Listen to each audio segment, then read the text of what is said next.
I know na hindi pa kayo masyadong familiar sa shell na ito na kinukuha natin sa bato. Hello mga palangga, another day, another journey na usab diri sa amuang dagat. Unya karong adlaw mga palangga kay akong ipaila-ila sa inyo nga kining kinasona. Ang tawag nga pala dito sa amin ay lakob-lakob or lukob-lukob. Sa iba ito'y tinatawag na cigarette oyster. May nag-comment mga palangga na cigarette oyster daw ang tawag nila. Pero diri sa amuang mga palangga gitawag ni siya lakob-lakob or lukob-lukob. Siguro kay tagubkob magud siya og punoy. In terms naman sa lasa, nag-blend yung tamis at pait mga palangga. Kung dili to makuha ang uyok-uyok sa ubos, mo to siya magdala og pait pero very light lang jud. Most of the time kinilaw ra gyud ang among pag-prepare basta manguha ni ani, pero mas lami sa sa adobo. Kapag nagluto ka nito no ay kailangan tanggalin lang yung sumo kay para dili sabal ini kaon. So mao ni siya ang lakob-lakob shell mga palangga nga makuha nato diri sa kabatuan. At siya nga pala no kapag nanguha tayo nito mga palangga ay kailangan lang nating gumamit ng hook or panglugit or ini nga pangkuhit para hindi na natin kailangan pang basagin ang bato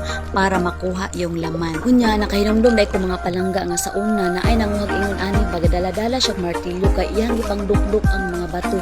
Di ay kay ingon ani ang iyang gipangkuha. So ngayon ko na realize na luoy man dai kayo ang mga bato kay nangakupog ba kay para lang jud makakuha ingon ani ba. So as of now mga palangga ba nga naka-discover ta nga pwede ra man dai mo gamit ta og hook or panglugit para makuha ang unod.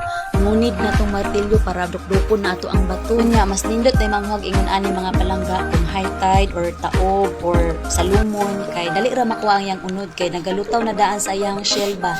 Lahi ra tong hunasan kay bro napukpok daan ang ihang unod mo nang maglisod ta inikuha. Unya kani nga shell mga palangga naara gyud siya sa mga bato-bato diri sa mga pasil-pasil. Dili ko nato ni siya makita diha sa kalusayan or diha sa kabalasan. Naa gyud ni siya diri magpilit sa mga bato.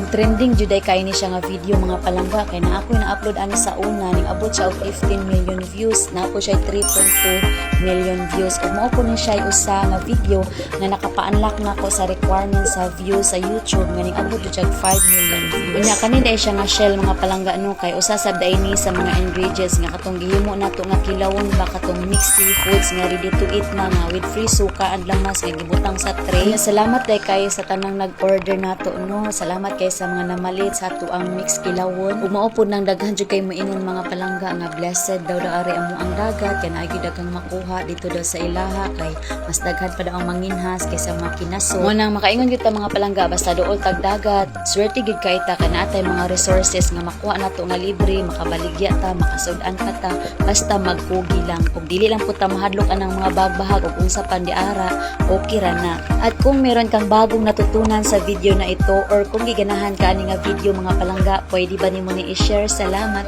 At yun na nga mga palangga dahil nakauwi na tayo galing sa pagsisid, nilinisan ko na ito at ready na para gawin nating kilawin. At ito na nga mga palangga, nalinis na natin at ready to pick up na itong seafoods. Hanggang dito na lang at maraming salamat sa inyong panunood.